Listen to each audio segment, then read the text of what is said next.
Hola, les vamos a presentar el video de terapia génica por Lucía Guzmán, Emilia Machado y Valentina Salamanca. Bueno, vamos a comenzar con la historia de la farmacología de la terapia génica.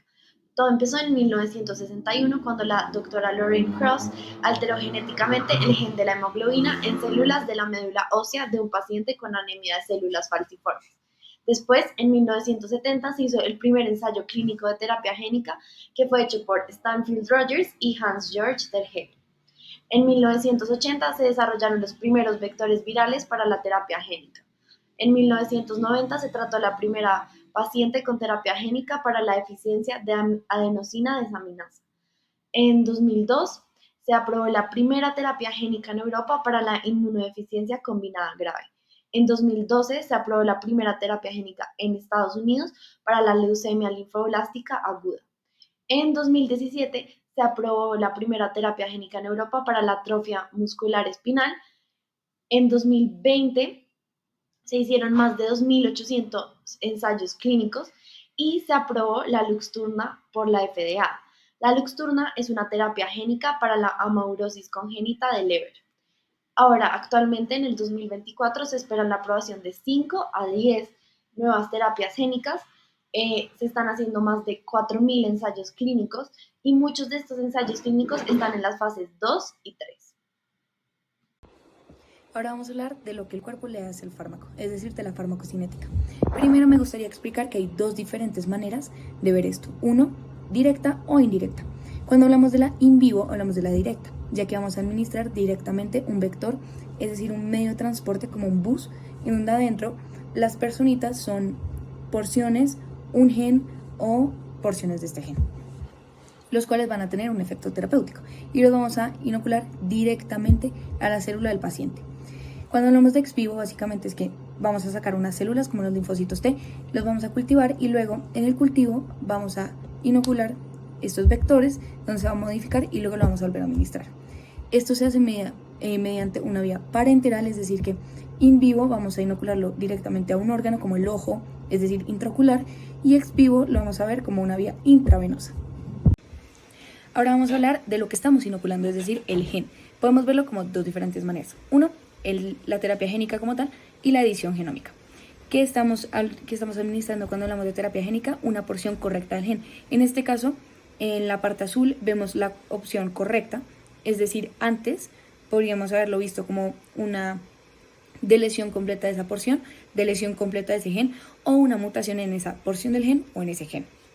Y también cuando hablamos de edición genómica, lo que estamos queriendo decir es una modificación o un silenciamiento de un gen mediante diferentes enzimas, lo cual lo quiero representar con estas tijeras, y en este caso lo que estamos haciendo es modificar un gen, que es el azul, que está duplicado, o una porción que está duplicada.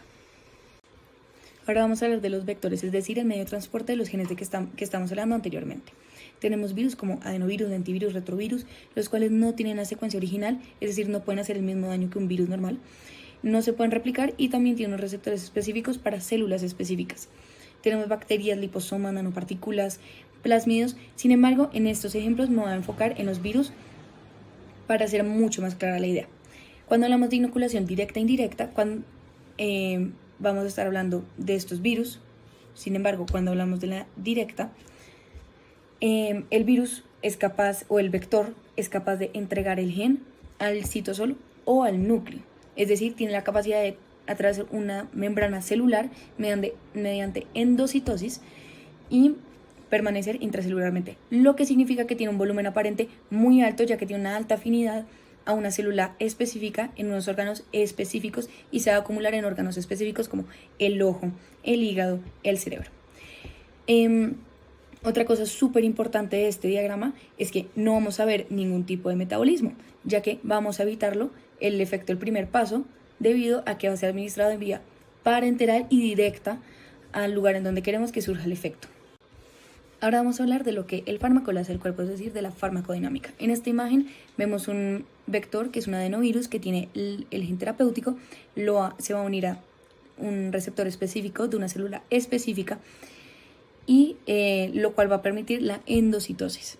Luego va a permanecer intracelularmente y estos vectores están ingeniados de tal manera que evitan la fagocitosis de del componente viral en sí. Después se puede hacer una captación del gen en el citosol y luego se puede entrar al núcleo para que después se integre en el genoma de la célula, suceda una transcripción y luego se sintetice la proteína que necesitamos, así sea que reemplace una proteína que no existía antes o una proteína terapéutica. El desarrollo de medicamentos es esencial. Primero vamos a ver los estudios preclínicos donde vamos a identificar el gen, donde se tiene que ubicar específicamente para que no se inocule en una porción del genoma donde no debería ser. También un diseño de estos vectores para que logren entrar de una manera adecuada a la célula y que no les pase nada dentro de la célula, es decir, que puedan liberar sin ningún problema el gen. Entonces, que sean ensayos in vivo, in vitro también para entender la respuesta del sistema inmune y estudios moleculares. Hay 4 fases donde vamos a ver en personas sanas, personas con enfermedad para ver el efecto terapéutico, luego confirmarlo y por último también un permiso para comercializarlo. Y por último vamos a hacer una farmacovigilancia. Cosas importantes, necesitamos 3 diferentes aplicaciones, IND, NDA y BLA para lograr comercializar este producto. Ahora bien, es muy importante saber las implicaciones para pacientes que tienen este tratamiento. La primera es la potencial cura para enfermedades que antes no contaban con un tratamiento. La segunda es una mejora significativa en la calidad de vida porque reduce o elimina los síntomas de las enfermedades. La tercera es que se pueden prevenir la transmisión de estas enfermedades a futuras generaciones. Ahora, los que pueden ser no tan positivos son los siguientes. El primero son los efectos secundarios desconocidos a corto y largo plazo. El segundo es que cuentan con unos costos muy elevados que limitan el acceso a este tratamiento. Y el tercero es la incertidumbre sobre la eficacia. Esta puede afectar psicológicamente a los pacientes. Ahora también es importante mencionar las implicaciones para el cuidador de los pacientes con el tratamiento. La primera es una mejora en la calidad de vida del cuidador, pues al mejorar la calidad de vida del paciente, la del cuidador también se mejora. Segundo es la reducción de la carga del cuidador, pues disminuye la necesidad de atención médica y de apoyo. Y la tercera es una mayor esperanza de vida para que los cuidadores disfruten con sus seres queridos. Ahora, las no tan buenas son las siguientes. La primera es la necesidad de educación por parte del cuidador para saber de la terapia génica, sus riesgos y sus beneficios para poder brindarle el mejor apoyo al paciente. La segunda es ayudar al paciente a manejar los efectos secundarios de la terapia génica y esto deriva a la tercera, que es que las emociones del cuidador se pueden ver afectadas por cambios emocionales del paciente o por estrés o incertidumbre del mismo. Para hablar de la fisiopatología de la retinopatía del prematuro, primero debemos saber que esta es una afección ocular que afecta los vasos sanguíneos de la retina de un prematuro. Cuando nos referimos a un prematuro, hablamos de una baja edad de gestación o a un bajo peso. Para funcionar normalmente, la retina debe estar alimentada por elementos esenciales tales como oxígeno y nutrientes que vienen a partir de los vasos sanguíneos.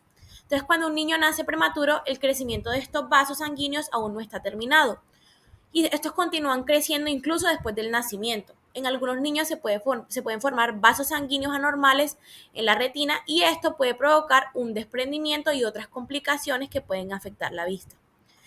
Esta enfermedad se da en 3 fases. La primera de ellas es la fase preproliferativa y en esta se da una vasodilatación, una tortuosidad de los vasos sanguíneos retinianos, lo que aumenta la permeabilidad vascular y produce microhemorragias. Y esto también hace que haya un retraso en la vascularización retiniana.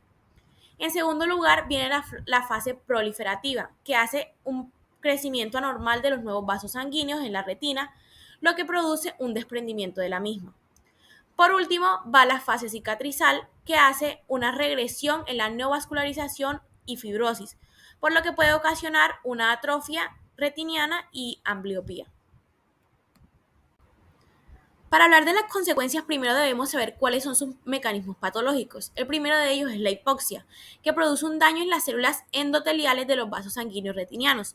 Esto lleva a la vasoconstricción, la isquemia y además a la neovascularización.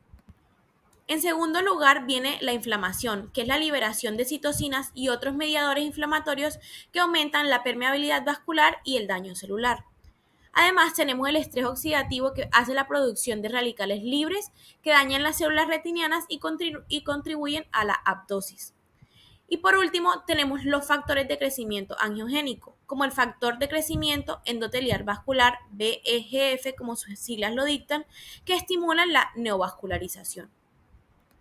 Teniendo en cuenta todo lo anterior, las consecuencias de esto son, en primer lugar, el desprendimiento de la retina, que hace que la atracción de las membranas preretinianas puedan desprender la misma, lo que lleva a la pérdida de la visión. En segundo lugar, tenemos la ambliopía, que es la privación visual durante el desarrollo del sistema visual, que puede causar una disminución en la agudeza visual que no se puede corregir con anteojos o incluso con lentes de contacto. Y por último, podemos saber que el ROP tiene unas graves causas en ceguera permanente.